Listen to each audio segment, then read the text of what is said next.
యావన్ మందికి తెలియజేయనది ఏమనగా ఇప్పుడు మన ముచ్చట్లళ్లకు చోరశిక మనులచ్చిర్రు ఎరికే కదా దొంగలు. నిజంగా దొంగతనం చేసుడు కూడా ఒక కలనుల్లా. అది అందరితోని కాని పని, కొందరికే సాధ్యమవుతుంది. దొంగతనం చేయాలంటే కూడా గుండెదైనం కావాలి. పగలు రాత్రి జాగారం చెయ్యాలి, నిద్రలేని రాత్రులు గడపాలి. ఒక పద్ధతి, ఒక ప్లానింగు, ఒక విజను ఇవన్నీ ఉంటేనే దొంగతనంలా సక్సెస్ అవుతారు. అసోంటి సక్సెస్ఫుల్ దొంగలే మన ధూమ్ధామ్లకు వచ్చిర్రు. వాళ్ళని నాలుగు జోకి వాళ్ళు చేసిన కథ ఏందో సార్ చూద్దాం రారి. పాపంకి ముసలవ్వ పింఛన్ పేరుతోని నిలువు దోపిడీ అయింది కాదు అంటే రేవంత్ సార్ దోపిడీ చేసిండని అంటలేను, దొంగలు చేసిరు. ఎట్లనో ఈ పెద్దవనే చెప్తుంది, జరిగినట్టు అయ్యురి. ఏమైందవ్వా? అమ్మ నన్ను ఏర్పాటు చేస్తున్నవా నేను ఎంఆర్ వార్డును, నీకు పింఛన్ వస్తుంది, బ్యాంకులకు వచ్చినాయి, ఆ బ్యాంకులకు వెళ్ళి 4 లక్షల పైసలు వస్తే బగ్గ రోజులు నీకు రాక అని అన్నారు.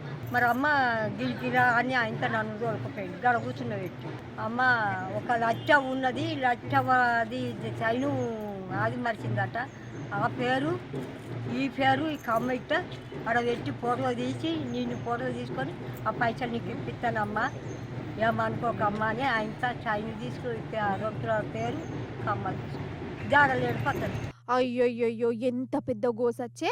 జత్యాల జిల్లా కోరుట్లనొల్ల పాపం ఈమె బస్సు కోసం చూస్తాంటే ఒకడచ్చి నీకు పింఛనిప్పిత్తా అని పక్కకు పట్టుకపోయిండు. అరే నీ పెయ్యి మీద షైన్ ఉన్నది, కమ్మలు బుట్టాలున్నాయి, కమ్మలుంటే రేవంత్ సార్ పింఛని ఇయ్యడు, అవి దాచిపెట్టు అని చెప్పిండట.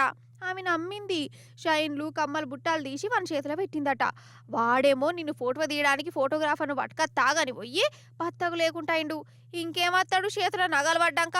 పాపం ఈ ముసలవ్వ పానం ఎంత తండ్లాడుతుందో. పింఛన్ కోసం చూస్తే ఉన్న నగలు వాయే. కోరుట దొంగను కథ గట్లుంటే ఈ ఖమ్మం దొంగను కళాపోషణ జూడిగా మంచిగా కత్తులు కటాలు పట్టుకొని వచ్చిండు. తాళం వేసిన ఇంట్లోకి పోయిండు. లోపల బ్రేక్ డాన్స్ చేసి అంట్లున్న పైసలు నగలు ఎత్తుకపోయిండట.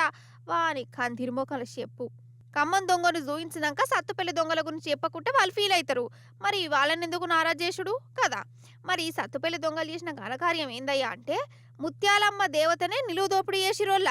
పెనుబెల్లి ఊర్లో ఉన్న అమ్మవారి గోళ్ళకు వచ్చి హుండీలు వలగొట్టి ఉన్నాయి లేని ఆన్ని ఊడ్చుకపోయారు. ఈ దొంగల కగ్గి వెట్ట కొంచెమన్నా భయం భక్తి అన్నదే లేకుండా అవుతుంది వీళ్ళకు. గిట్లా ఒగల్ని మించొగలు పోటీలు పడుకుంటా మరీ దూసుకపోతుర్రోళ్ళ దొంగలు. కొంపదీసి దొంగల పోటీలు గిట్లు ఉన్నాయా ఏంది? మన కాడ వరుస దొంగతనాలు జరుగుతుంటే గిట్లనే అనిపిస్తుంది నాకైతే.